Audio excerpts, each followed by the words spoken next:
નમસ્કાર દોસ્તો, આજની વિડીયોમાં વાત કરીશું દેશ અને દુનિયાના સુપરફાસ્ટ સમાચારની। સૌપ્રથમ વાત કરીએ તો રાજ્યમાં રહેશે ઠંડીનું વાતાવરણ। હવામાન વિભાગની આગાહી મુજબ વાતાવરણ આજ રોજ સૂકું રહેશે। આગામી 5 દિવસ રાજ્યમાં વાદળછાયું વાતાવરણ જોવા મળશે।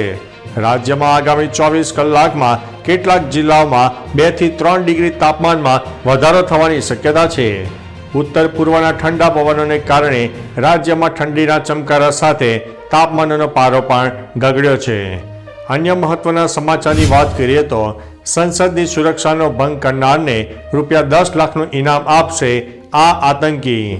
સંસદની સુરક્ષામાં ચૂકના મામલે હવે ખાલિસ્તાની આતંકી ગુરપતવંત પન્નુની એન્ટ્રી થઈ છે। પન્નુએ જાહેરાત કરી છે કે સંસદમાં હોબાળો કરનારા લોકોને તે ₹10 લાખની કાનૂની સહાય આપશે। પન્નુએ કહ્યું છે કે 13 ડિસેમ્બરે સંસદનો પાયો હચમચી ગયો અને ખાલિસ્તાન જનમત માટે મતદાતા નોંધણીની શરૂઆત સાથે તે ભવિષ્યમાં પણ ભારતીય સંસદને નુકસાન કરતો રહેશે। પન્નુએ સંસદ પર હુમલો કરવાની પણ ધમકી આપી છે। અન્ય મહત્વના સમાચારની વાત કરીએ તો સંસદ સુરક્ષા ચૂક કેસમાં મોટી કાર્યવાહી સામે આવી છે। સંસદ સુરક્ષા ચૂકના કેસમાં મોટી કાર્યવાહી કરવામાં આવી છે, જેમાં સુરક્ષામાં તૈનાત 8 સુરક્ષા કર્મીઓને સસ્પેન્ડ કરી દેવાયા છે। ખાસ કે આ કેસમાં પોલીસે અત્યાર સુધીમાં 6 લોકોની ધરપકડ કરી છે।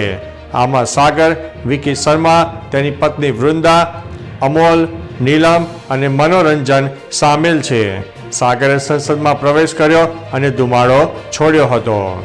અન્ય મહત્વના સમાચારની વાત કરીએ તો 20 કિલોમીટરના અંતર સુધી ફેલાયું લીક ઓઇલ। ચેન્નઈમાં પેટ્રોલિયમ કોર્પોરેશન લિમિટેડની રિફાઇનરીમાંથી લીક થયેલા ઓઇલનો રેલો સમુદ્રમાં 20 કિલોમીટરના અંતર સુધી ફેલાયો છે।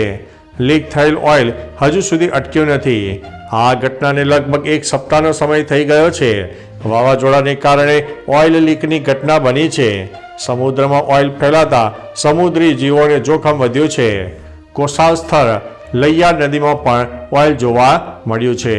તો ચાલો મિત્રો, ફરીથી દેશ અને દુનિયાના સુપરફાસ્ટ સમાચાર લઈને મળતા રહીશો। ત્યાં સુધી અમને રજા આપશો। નમસ્તે।